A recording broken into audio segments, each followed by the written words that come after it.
Hi, everyone. I'm Deb Flashenberg. Welcome to Yoga, Birth, Babies, a podcast produced by Prenatal Yoga Center. We will be diving into everything prenatal yoga, birth, and baby related, hoping to inspire, educate, and empower you through your journey into motherhood. Thank you for listening. Hi, I'm Deb Flashenberg, and I'm your host of Yoga Birth Babies.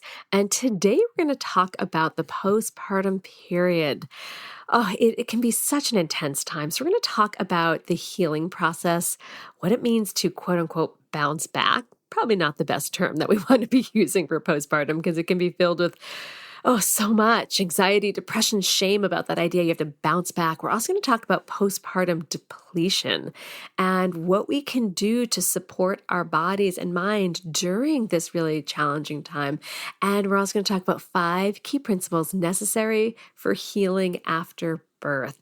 So I'm really excited about this conversation. So I invited Maranda Bower to talk about this. Let me tell you a little bit about Maranda. She is the CEO and founder of Postpartum University, supporting the parents and professionals in health well-being while eliminating postpartum depression and anxiety. Her educations and certifications include functional nutrition, maternal mental health psychology, and more. And she's the best-selling author, international speaker, and founder of Postpartum Nutrition Certification Program. She's worked with thousands of people, awakened them to the joy and fulfilling sacred window that is the years of postpartum. She lives in Alaska with her husband and her 4 children. So Maranda has a lot of experience with postpartum 4 times.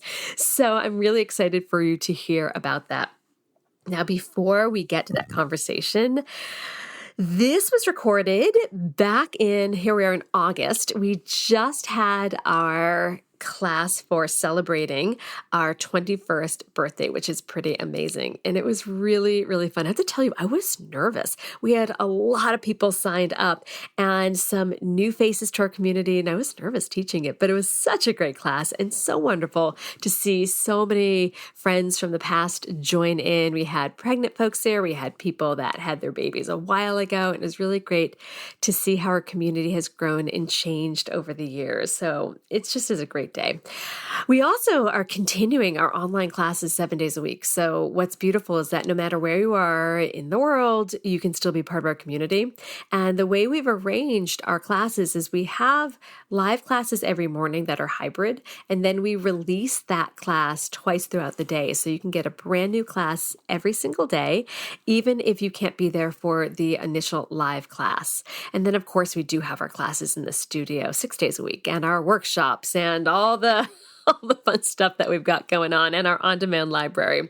And then the last thing I just want to share is about our teacher training. So we're going to be starting our first teacher training. I have 4 in a row, and that one starts in just a matter of weeks. And then we have another online, an end of October and beginning of December one, January, February online, and then in New York City in March and April, which is kind of crazy that some people are already registering for that. And then at the end around May, we're going to have our postnatal teacher training also online. Lots going on, so much exciting things happening at the studio.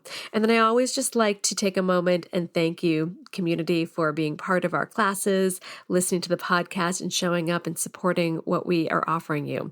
I would love if you take a moment to leave a rating and review for the podcast on wherever you listen to. And if you take our classes on Google, it helps people find us. Okay, we're going to take a quick break. When we come back, please enjoy my conversation with Maranda. Hi, Maranda. How are you? I am great. Thank you so much for having me here. I'm so grateful. Oh, it's truly my pleasure. I really am excited about what we're going to talk about. Postpartum, I feel like, is not as highlighted as I think it should be. I personally feel like my postpartum was much harder than I thought it was going to be. So anytime we can talk about that, I think is just so beneficial to everyone. So I'm so excited. But before we jump into all the goodness of what you have to bring, I'd love just to get to know a little bit about you. So tell me about yourself and what led you to focusing on supporting new parents in the postpartum period. Oh, thank you so much for this. I will tell you, my journey started 14 years ago when I had my son, and I had a really difficult postpartum experience, and it was nothing like I ever anticipated or planned for. I was a biology student, so I was like super into all the science and all the things. And so when I got pregnant, I was like, I'm going to prepare for like the best experience, right? And little did I know what was ahead of me, or what I did not know to really dive into and prepare for. I spent my entire 9 months of pregnancy preparing for the most amazing birth experience. And for me, that meant a home birth. And I was very in tune with that. And it went all as, as planned as much as possible, right? Because birth is, expecting the unexpected. But it was what happened afterward. And I realized that I didn't know a single thing about postpartum. Yes, I took the breastfeeding class and, I felt comfortable in doing that, but I was struggling immensely. Not only were my nipples bleeding, not only was I crying constantly. I didn't want to get out of bed. I could hardly walk. I felt like, the earth just completely left my body. I didn't know who I was. I didn't know what I was doing, and it scared me immensely. And so, long story short, I ended up with extreme postpartum depression and anxiety. I lost my partner. I didn't have a job. I ended up moving in with my parents. I literally could not function. I thought that I was dying, actually. I remember writing out my will, and I remember communicating with my family my desires for my son and what I was expecting. And they thought that that was normal. Like they told me that I was being a really good mom, and that I was being very, responsible, because now I had this weight on my shoulders. Nobody once questioned me, like, are you okay? Like, something going on here?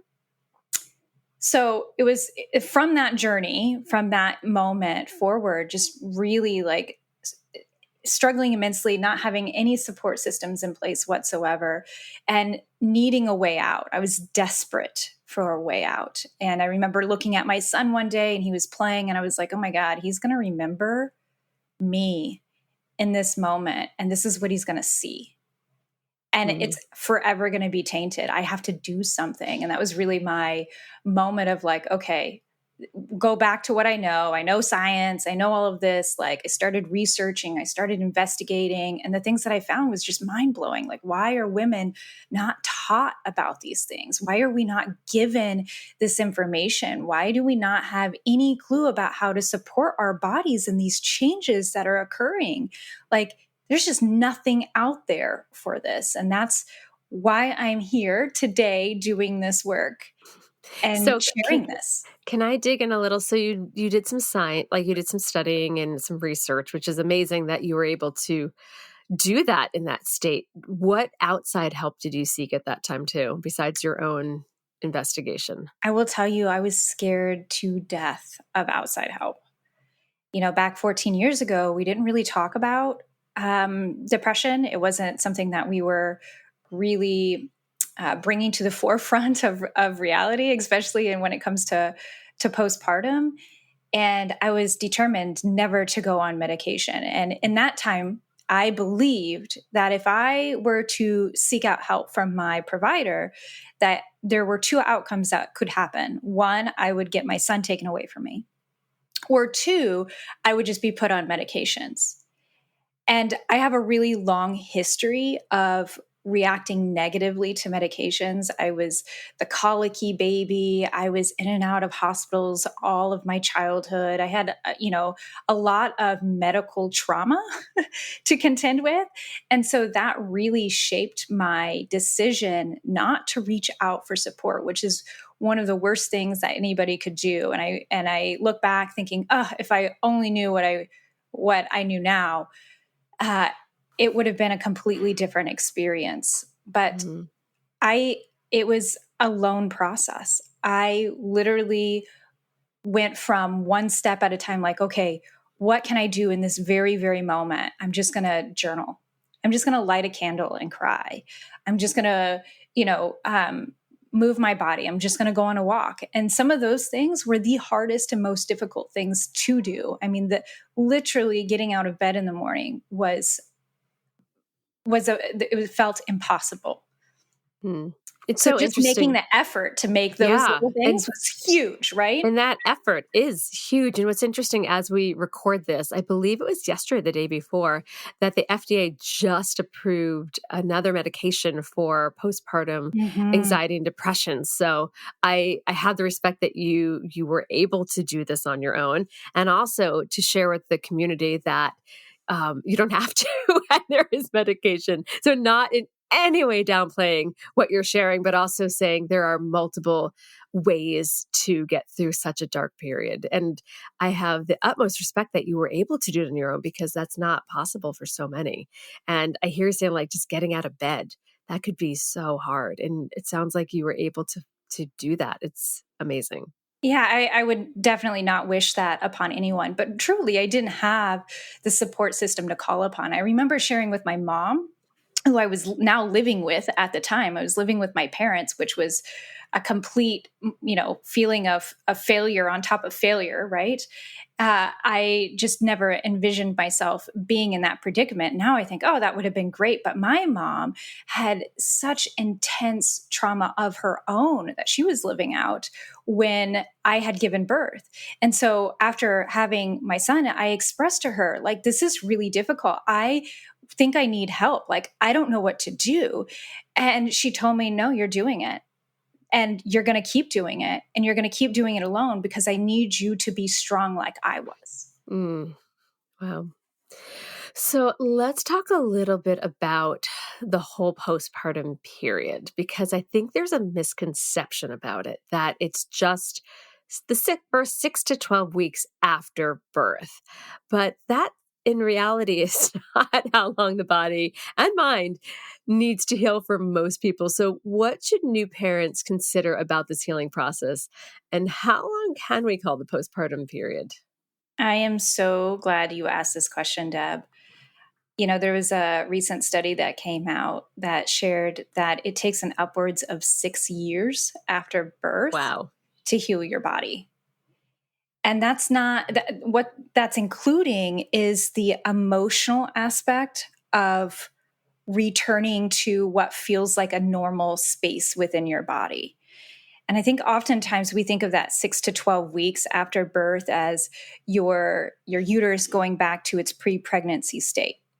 And so therefore, you must no longer be postpartum.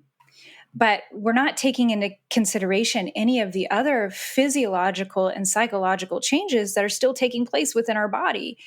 So I'm not exactly sure the history, and I've looked into this. I can't find the history of why the uterus became like the measurement of our postpartum period. But there's so much more into it. Our joints and ligaments don't return to that pre-pregnancy state until at least 9 months after having a baby. Mm-hmm. We have brain changes that occur in upwards of 2+ years after having a baby. So that mama brain, where there's literal shrinkage of gray matter, there's neurotransmitters that are engaging inside our brain in a very different way to support us in connecting with our babies. They are literally, like, our brain is literally being rewired for 2 years after having a baby. So, and oftentimes these things are very much extended in the more Western world because we don't get the support and the tools that we need. Mm-hmm. And I find oftentimes in my own work with postpartum moms and professionals that it's really a returning of, oh, okay, I feel like this is my new space and I feel comfortable in my body. I think there's never a time when you like truly return to what happened before or return to your body. You are a changed being. Mm-hmm. It's funny when you were talking about up to 2.5 years. I think of friends that I only have 2 kids. So I'm like, okay. And they're 2.5 years apart. So it's like my brain was just getting back and then we went again. But I think of friends that have like 3, 4, 5 kids. And I'm thinking, oh my gosh, it's just this extended pregnant, postpartum. It's so much for the physiology and the brain. Oh my gosh, so much so. I have 4 kids, and I spent over a decade literally birthing babies, growing babies, birthing babies, breastfeeding babies. And it was like a whole cycle of where I was pregnant and postpartum at the same time. That totally is a real thing, and we need to acknowledge that. So let's talk about the healing process, because I will say I did a very poor job my first pregnancy and first postpartum of honoring the need to slow down and heal. And I think that my desire to get up and move again, and it's my own craziness. I was a performer, a dancer, musical theater, yogi for years. And so it was really hard not to fall into that pattern of like, oh, I'm just so used to moving. And I think because I did too much too quickly, I worsened my pelvic floor, my abdominals, and I don't know. I'm like, my daughter's 9 years old and I don't know if I'm fully healed. So can you talk about how does someone's healing during postpartum continue to impact somebody's body in the long term? Because I feel like I can relate to that. Yeah, so true. And just to share, like I think that's our culture's way of doing things. We live in a go society. We live in that world and it's a very masculine kind of energy, like very linear. And we don't oftentimes know, let alone honor that feminine ebb and flow cycle of like, this is my rest period. And so I can totally relate. I remember after having my second baby, just thinking, okay, I'm going to do all the things, right? I focused on, and this is to answer your question here, I focused heavily on nutrition. I prepared my meals in advance. I made sure that I had rich, nutrient-dense foods that were going to support my hormone balance, because what are hormones created out of? Nourishment. I made sure that I had the sleep and the support system and the practical help. Like, who's going to take care of the dog? Because I don't want to I don't want to hold the mental space for that. Who's going to take my other kid out to the park and play and do activities with him so that I can rest and be in this postpartum space? And so having that practical support, that nourishing support, making sure that you're getting enough rest and sleep, which is really hard to do in the parenting space, right? We have to really prepare for that in advance and make sure that we have the support systems in place, but also focusing on our nervous system. And are we able to, how was the birth experience? That's a huge component of this. 30% of women in the United States experience a traumatic birth. That will directly impact the way you experience postpartum. So taking care of your nervous system and having somebody to talk to, having an outlet for your emotions, learning how to deep breathe, like all of those components really affect that. So I remember my second postpartum thinking that I could do all of the things because clearly I felt amazing because I've implemented all of these healing strategies that we so desperately need. And then I was go. I started riding my bike and being active and, doing all of the things. And then I came crashing down so hard. So I just want to share that story because I can relate. Mm-hmm. And the reason we want to really focus on this period and not do it for just 6 weeks as I had done. I was like, oh, 6 weeks over. Like clearly I'm out of the blue here. I feel amazing.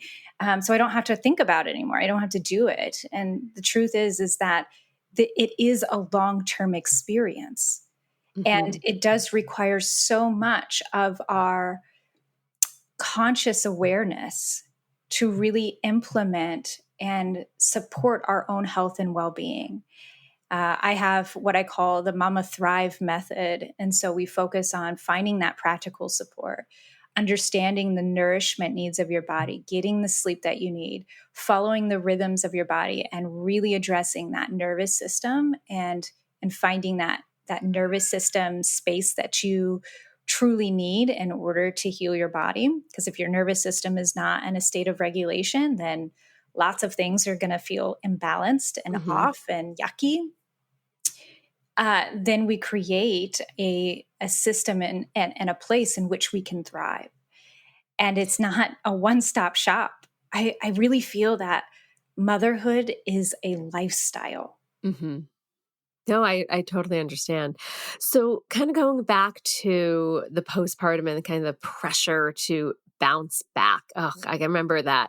I remember wearing my son and which kind of covered my belly and someone's like, "You look great. You look like you just bounced back." And there was like a pride in that. And at the same time I'm like, "But that's cuz he's covering my belly." So there's like a pride and a shame at the same time. Mhm. If that makes sense, like pride and shame. And Yeah. I felt like that contributed to pushing physically too hard.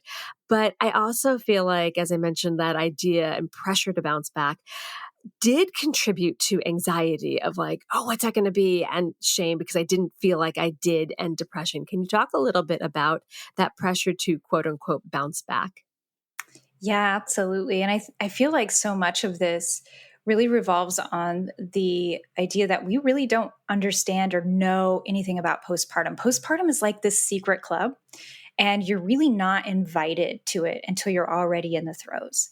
Like we hide it behind the covers. We literally have blankets that hide breastfeeding. We hide in our rooms because, postpartum is this dark time where we need to rest and reflect. But the moment that we have a guest over, we're putting on our best clothes and we're sitting on the couch and we're saying, "Hey, can I serve you anything?" Right?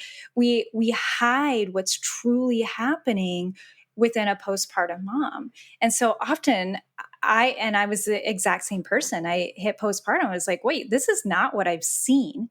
This is not what I know from my friends, from the movies. Like, how come no one told me it was this? And so we have this different idea. I think our entire culture doesn't understand anymore. It's kind of a lost art of how do we care for a postpartum mom? What does that even look like? What does postpartum actually look like? And so from that, we've created this bounce back culture. And then we can talk, quite a bit about the trauma of being in a female body. We can talk about how we have, as a culture, as a society, have said, it's not okay to have periods. It's not okay to um, feel like, you have breasts, or it's not okay to experience anything that is dark and difficult in your female body. And as a culture, as a society, we've hid that from the public. And oftentimes when it comes out, it's something to be shamed, Mm. or it's something that society shames, and we feel guilty. And we feel that shame and that burden, and we do everything we can to cover it up. And so it's just like this revolving door. And you're right, the bounce back culture brings about so much of that shame and the lack of understanding of what our bodies went through and what we so much need for that healing and rest and recovery period. And it creates an ugly spiral, and it contributes to anxiety and depression, and the way we talk to ourselves as mothers, the way we talk to ourselves as parents and relate to our children as parents. Yeah. So let's take a break. But when we come back, do you have some steps to avoid this spiral of getting caught up in the bounce back that, as we talked about, can lead to that anxiety and depression and shame? So let's take a quick break. When we come back, I love practical tips. So let's get some tips on that. We'll be right back. Okay, so we're back. So I really appreciate you talking about that bounce back and how it can have a negative impact on our mind and the pressure we put on our bodies. So, what are some tips to avoid this? I love this question so much. And I think the biggest component, and I am a person who loves to simplify things, and I believe in postpartum we need everything simple, right? it is a really difficult challenge to navigate postpartum on your own.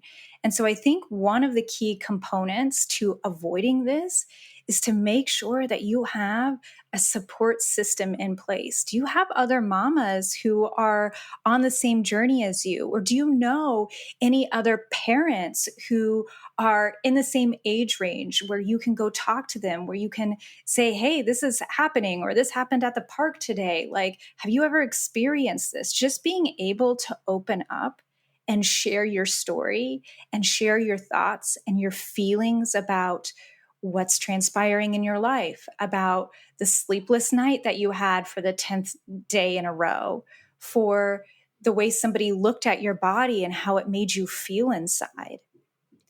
And oftentimes when we create this support system in place and we have that and we're able to feel comfortable speaking these truths, our truths, it takes away a lot of the power that they hold over us. Mm-hmm. And I feel like that is one of the key components to this. The other is truly learning how to love your body. And I know that sounds really cliche, and obviously it's easier said than done, but it is a process. And it starts with you taking time to really honor your needs and really listening in and honing in to your body. What do you need in this moment? Sometimes we forget to go pee. We've needed to pee for hours as moms, and we're so busy taking care of our I food. laugh because it's so true. We don't It's even so go true. potty, right? And I say potty like I'm a mama for, right? So when was the last time you used the bathroom? When was the last time you got a drink of water? Are you hangry? I get hangry. Yeah. So making sure that those little things add up. And the more you listen in to your body and you take care of your needs, the more you can start trusting your body. No, that makes sense. And those little things add up, start to become bigger things where you start feeling more comfortable saying, no, actually, this is how it goes. Or, let me tell you about this story. Or, making boundaries with your family members, right? Like those really hard decisions and those conversations. It gets easier when you start with the little steps and when you have the support system in place that you feel you can actually talk with, that you feel safe with, right? Safe community spaces. Yeah. Oh, I like that. All right, we're going to switch gears to postpartum depletion. I feel like 9 years later, I'm still in that. All right, so let's define what postpartum depletion is and how it contributes to common symptoms like postpartum depression, anxiety, and even autoimmune issues.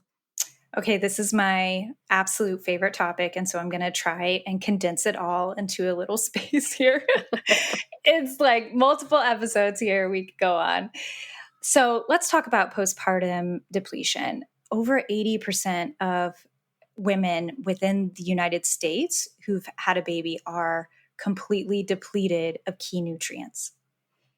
So when we're depleted of key nutrients and when we're depleted of vitamins and minerals, and there's a very long list, it really doesn't matter. Like, I don't like to focus on specific ones because they all interact and engage together. So when you're deficient in one, you're deficient in many.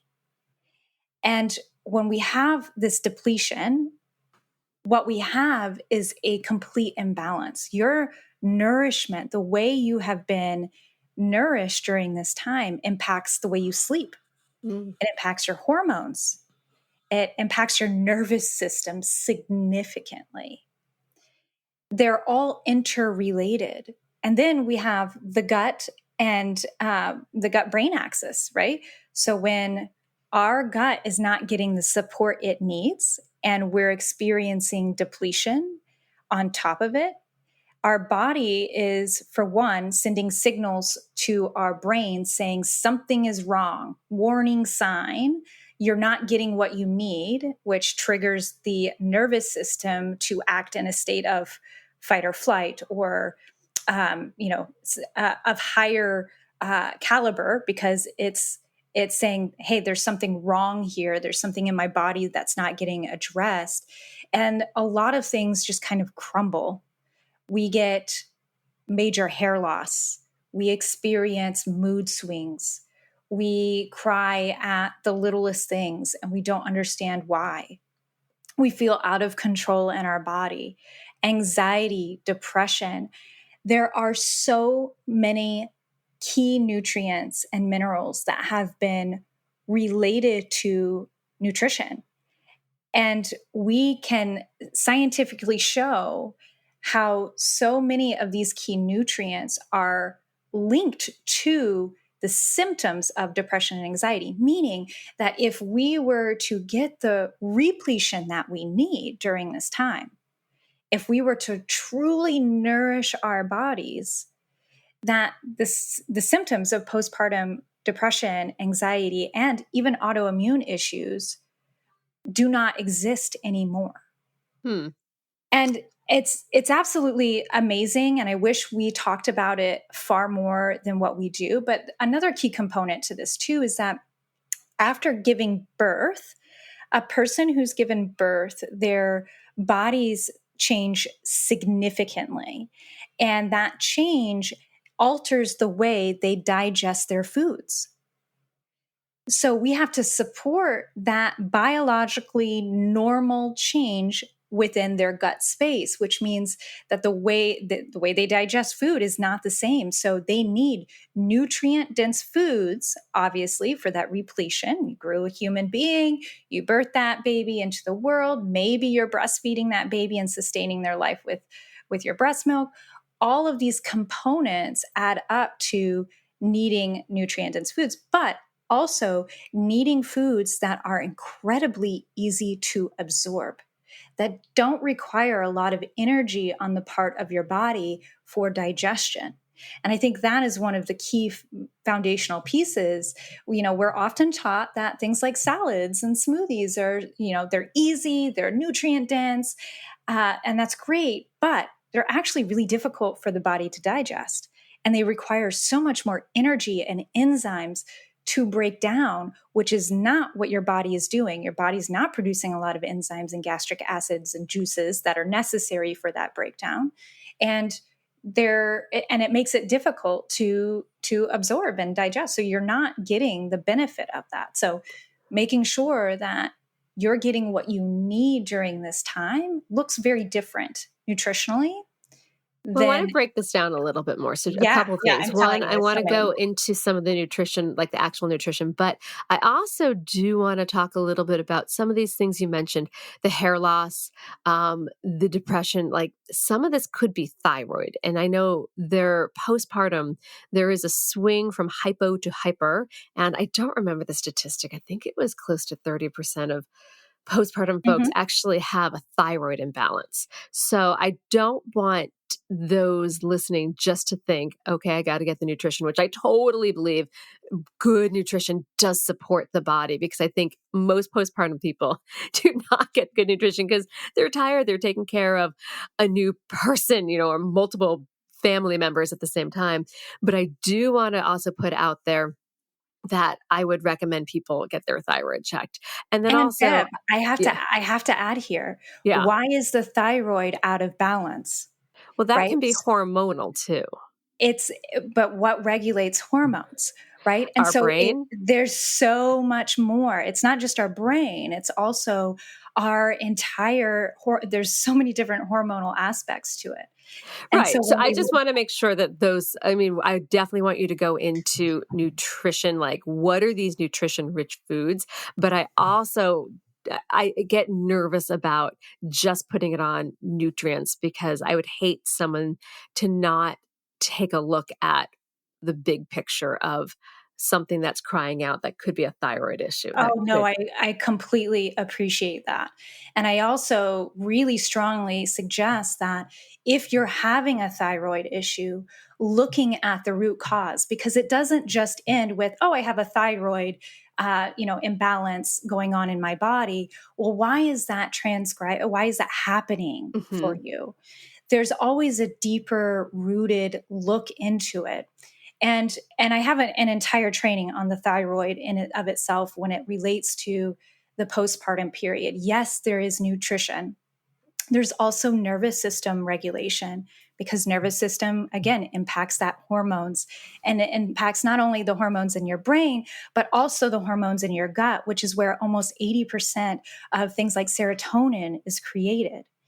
And so again, I wish it was like so much easier than what it is, right? There's so many different components, but it's really important to look at like those deep root causes. Mm-hmm. So what are Nutrition some being one of the bigger ones that we need to address. So if someone's listening to this, they might be like, okay, give me nutrition. They're all game about nutrition. So what are some of these nutrition-rich foods that can benefit the postpartum body, help with healing, help with depletion? So if someone's heading to the market, what should they be thinking about? Yes, so true. Again, I like to keep things simple. So soups, stews, broths. Bone broth is one of the best things that you can use for your body. Veggie broth is another fantastic one. I mean, all of those nutrients are right there for you, and there's very little digestion that you have to do on your part. You're literally sipping it. There's no breaking down of the components, and so keeping it simple, like that's my go-to. If you've got favorite broth, a favorite soup or a stew, think of something that like maybe great grandma would have made you if you were sick and not feeling well. Those are the foods that we want to use for our bodies. Like those nice comfort foods that make us feel good. And I say that lightly because I want you to like go back to comfort foods like several generations ago. Because my comfort foods now, I love like, mac and cheese and things like that. But going back to the more traditional foods that are so hearty and so delicious, like you don't have to compromise taste. Spices are amazing. Herbal blends. Oh my gosh, we can go in and talk about all of the different herbs that one could use to really support their hormone balance, and supporting your hormone balance, but because they contain so many properties of nutrients and nutrient values that are there specific for certain hormone balancing key components. So it's all very related, but keep it simple: soup, stews, and broths. I love And bone broths for I so know, many reasons. They have yes. so much protein, and not there's a difference between. And I only realized it's not that long ago. There's so like I think of comfort food and like my grandma. It was she's not a good cook, but it was like matzo ball soup, and I always thought of like just chicken broth, but bone broth has collagen, which is great for healing postpartum. It has protein. So I'm all about the bone broths. So thank you for sharing that. All right. So let's talk about what are the 5 key principles necessary for healing after birth so a new parent can reclaim their postpartum wellness and feel really great in their parenthood space. So I mentioned this earlier when I was kind of sharing my story as well, is what I have developed and now call the Mama Thrive method. And these are the 5 components that I kind of broke down earlier, is finding that whole body practical support. And so we can talk about this a little bit more. Mm-hmm. It's not just about, who can I talk to, which is so key, right? Who can I open myself up to and share my thoughts and my feelings and feel safe in that?